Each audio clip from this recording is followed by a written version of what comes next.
the first EIU Technology and Science Symposium, Revolutions in Science and Technology Paradigms, starting in October, this today, 16th, and extending to November 13, 2013. So welcome, and it only takes, please come in.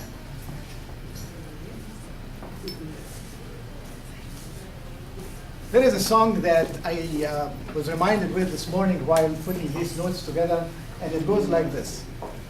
It only takes a spark to get a fire going, and soon all those around can warm up in the glowing. So that's exactly what happened in spring 2013. I'm reading here. Spring 2013 was closing in a couple of days, and I'm packing to go to North Carolina to be with family for the summer semester. After hours, the physical sciences building is empty, and all offices are closed except the physics department. Walked in without appointment, and the chair was hard at work. And it took only a nanosecond, if you like. It took only a nanosecond for him to enthusiastically, did I pronounce it right? Enthusiastic. If it's not right, I'll say it in Arabic. To say enthusiastically, yes. And the first EIU Technology and Science Symposium was born. The rest is history, and here we are celebrating the opening of the symposium that promises to be one of the best EIU symposia with 50 speakers and distinguished guest speakers coming all the way from Pennsylvania. Please join me in greeting Steve Daniels, Chair of Physics Department and a friend to me and to many of you.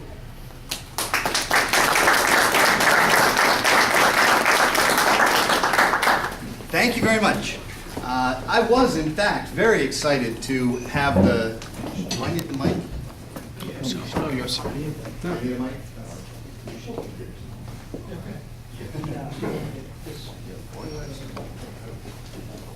Technology, all science and technology.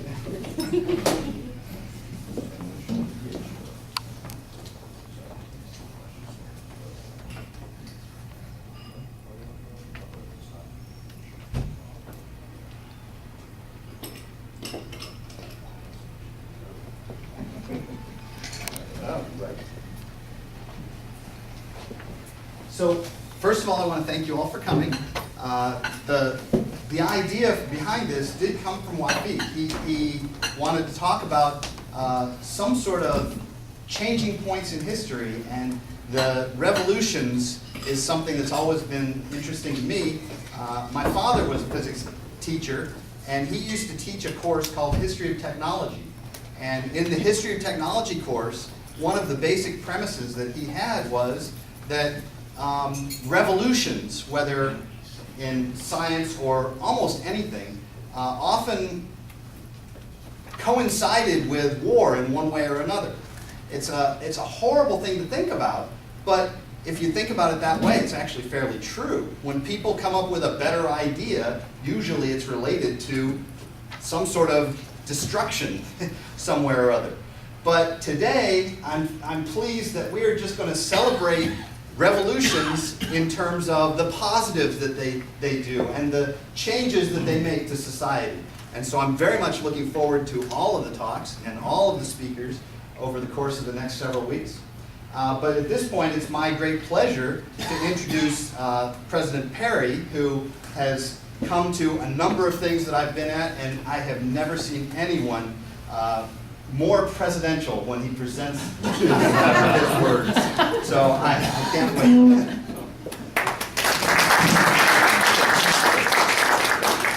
Presidential, I think, means having a suit and a tie on. In that case, you're my match tonight. So, okay, we do this.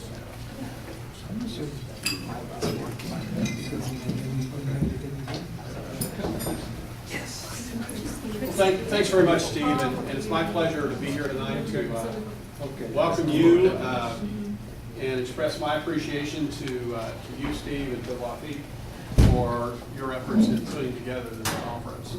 the symposium. As I was looking at the program, several things caught my eye, things that maybe I could understand because they're old enough.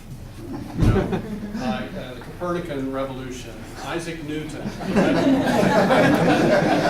I teach calculus, so there's a little bit of that. But also the story, I remember reading the book by David Sobel, Longitude, and I saw Dr. Cronenfeld's going to be talking about that. And one of the great things about that story is the person who figured all that out had to go through so much to make it happen, and then didn't get his due for a long time.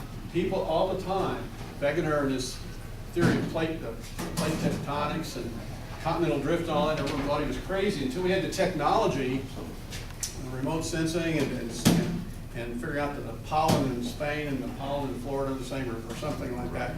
In other words, you can be a voice in the wilderness until at some point in the future someone is able to see from a different perspective. And I think a lot of that is going to come out in these talks as well. But I'm really excited about the fact that we have faculty in our university engaged in this, engaged in the discovery of new technologies, new ideas, basic science and applied science. Also, I'm pleased that we have alumni who have changed the face of some of the things that we do in this world. We have a distinguished physics graduate who's done genetics discoveries, is a member of the National Academy of Science. We have a science graduate who has changed the face of the way certain kinds of cancers are treated. So Eastern has a place in this whole panorama of technology and development. And also because of where we are and the importance of connections with community colleges and other institutions of higher education, we're focused on service to the community, and that means trying to make sure this technology gets out there through entrepreneurship. See Marco Granado's here, our distinguished professor of entrepreneurship in the Lumpkin College. I'd say we're the whole package, and that's why I think this is a very meaningful symposium right now. It's timely, it's important, it's very important. So thanks very much, Steve, Wafik, and everyone who has supported them, and everyone who's here tonight. My pleasure to say welcome to EIU. Of course, most of you have been here a long time, but our speaker certainly is going to get the full EIU treatment while he's here. Thank you, everybody. Thank you. Let me stay for a minute, because I am indebted to the President very personally. For 2 or 3 snapshots, I never tire of saying that. Some of you heard me say that before. Please bear with me. Some of you didn't hear. I meet with this man when he was just accepting the word to work here at Eastern for 1 minute. And I say, my name is Wafik Wabi. And said, hi Wafik. And I said, congratulations and welcome to Eastern in the University. I remember word for word. And he shook my hands and I shook his hand. I left for summer session in North Carolina and a whole year, 12 months for my sabbatical. After 15 months, I come to the President's luncheon for faculty, and I'm sitting and seeing this man going around tables like this saying hi, hi, hi. And he comes to my table and says, hi Wafik, how was your sabbatical? You do that, I don't. Another snapshot. I'm thinking of this futuristic look through Ancient Lenses Conference or Symposium, and I go to the President, ask to meet with him for 3 minutes. And he is an approachable man. He's not like presidents you can't see or have to just approach. He gave me full 3 to 5 minutes. And guess what? We stayed for 25 minutes talking about Symposium for Egypt and mathematics in Egypt, and I left the room so encouraged. That's the summer semester and another year, and during the commencement, when people are so rigid and stuff, the president's going up to them. And he spots me in the middle of the faculty and say, Wafik, how is the symposium going? I leave for after the commencement, and I get a call from the president's office saying, how is the symposium going after 3 months? And that was a great push for the symposium to happen. Egypt, that's ancient. So thank you very much. My pleasure. Here you are. Thank you all.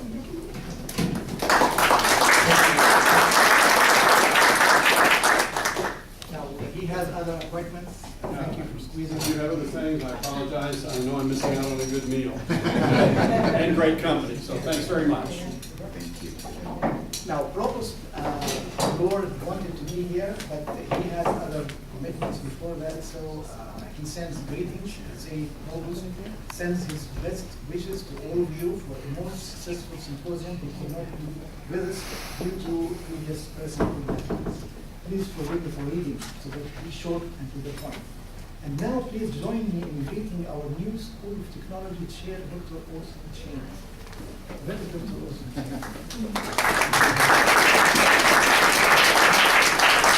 I'm sure how I went on the agenda at this level. There should be some more speakers. We are not before me, going, we but- are not going in the same order because it's the untraditional thing. First of all, I want to Austin, thank. microphone. I think I can probably talk about it.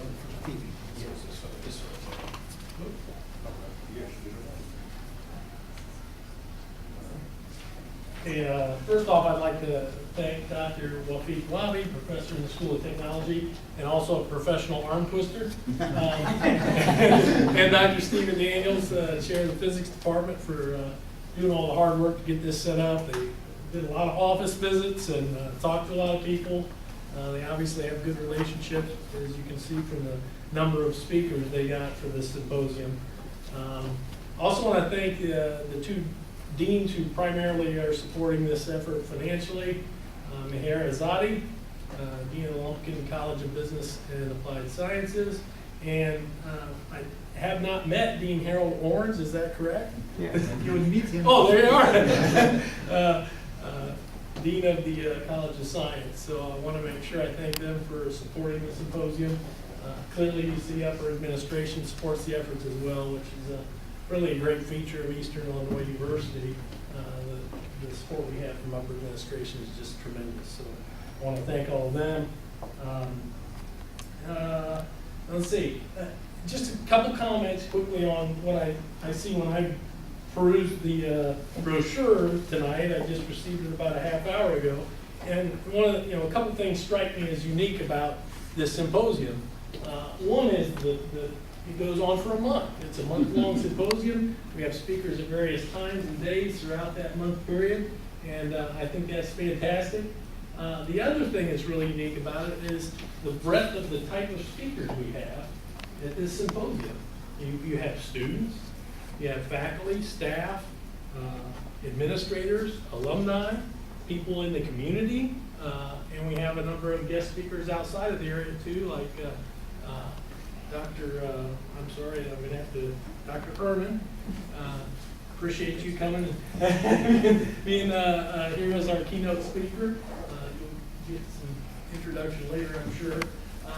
But it's just interesting that we have so many people from so many different backgrounds that are presenting at this symposium. I think it just adds a lot of unique flavor to the event. So thank you. Thank you for your work. Welcome to Eastern. Thank you. Good to be here. How would you introduce you?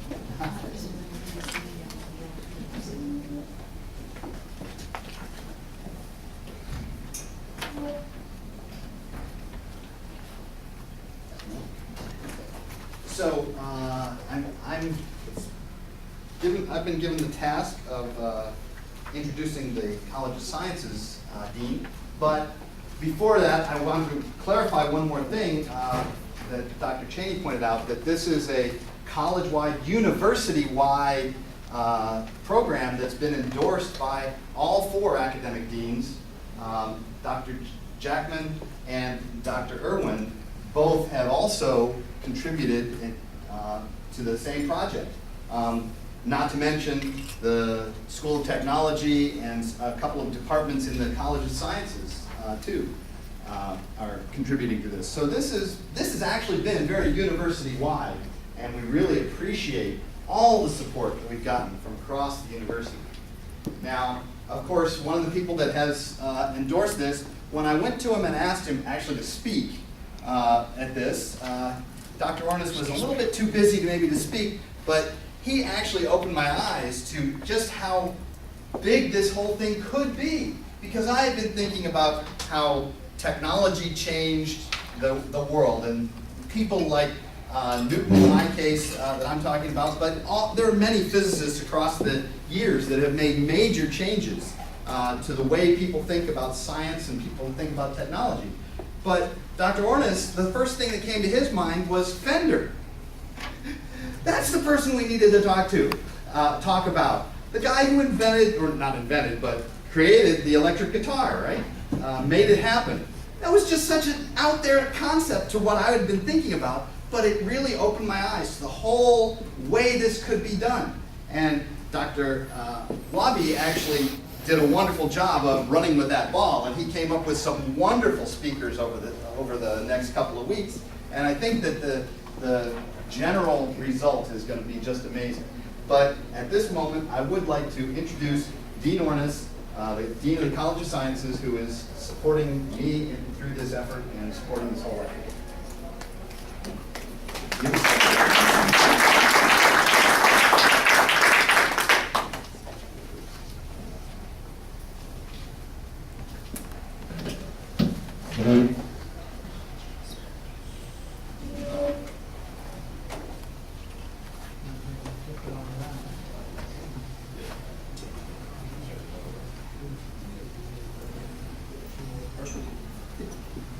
I'll only take a moment or two, but commenting on Wafik's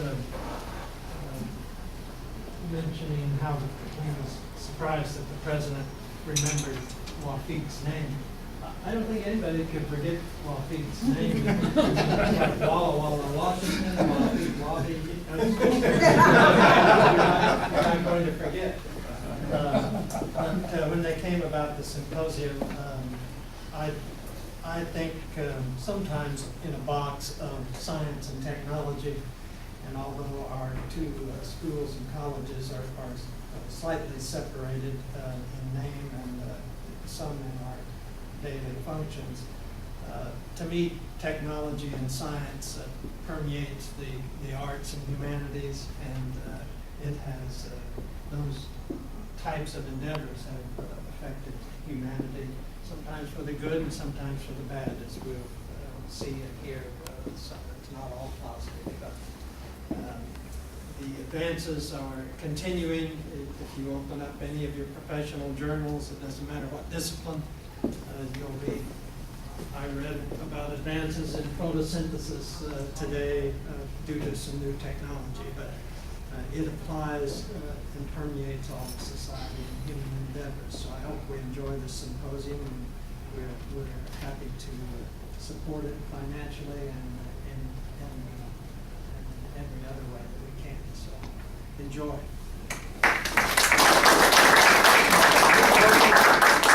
Dean Ornish one time met with me and said, "Well, if he come to the celebration of the School of Sciences, the College of Sciences." So I told him, but I'm not a member of it.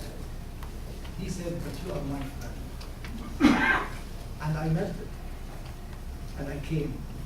And I told him about the symposium. Steve was telling him about it, and he said, "I will come and I will support it financially." I told him, "No, I don't need money. I'm not good in money thing. I just want to do." He said, "Yes, I do that, but also I pay money." So, thank you very much. Now, when I joined EIU family in 1998, he was my coordinator. And then soon he became my chair, and he was a comfortable chair. And then he became my dean. But he made me always call him my friend. Dean is that. Thank you, Wafi. I will be very brief. I know that I'm not supposed to stand between the group and the group. So I appreciate you being here. Thank you so much for coming here, especially our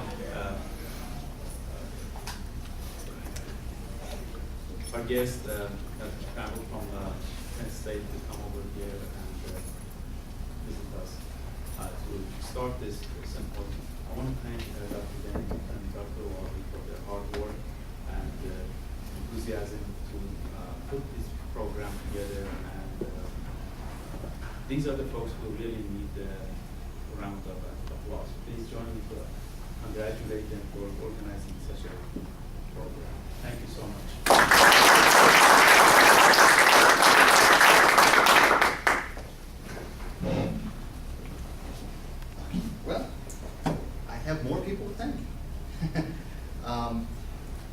This has been a university-wide activity. There have actually been a couple of deans that are beyond the colleges that have also contributed, and I do appreciate that too. Dr. Augustine has been very generous to the program, and so has Dr. England, and we appreciate that very much. But the academic deans are the ones that we're honoring especially here, so I would also like to thank Dr. Jackman very much. I had a very nice discussion with her in her office about trying to do this, and she could see the benefits of it and the beauty of it right away. It was so easy to convince her that this was a university-wide project, and so we really appreciate that. If you'd like to say a few words, if you wouldn't, I'm fine with that too. But thank you very much, and thank all of the deans and all of the departments that have helped. Now, if Dean Jackman would pass and don't speak this day, we'll have her speak in the reception. But, I can't go to the reception. but we cannot eat before hearing Dr. Bob Augustine, Dean Bob Augustine. I come to Eastern, and I find meetings for students, whatever, and different 5-6 things. And this man comes and runs the meeting. And I asked my colleagues, who is this man? He told me he's Bob. And I give the ad, Bob, bring Bob. So Bob Augustine, what do you say to us?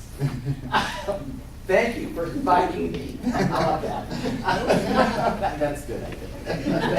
So I move to another Bob, distinguished guest speaker. I wouldn't ask you to stand because you'll be shown much time when people are sitting. But we thank you very much for coming from Penn State, and tomorrow will be 9. Everybody will say hi now. So thank you very much for coming. Thank you all. With this, I think all of us are hungry, and we are allowed to take 2 portions of this. So please feed yourself.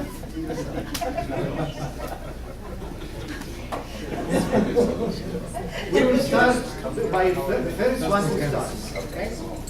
Anybody start? Let's start.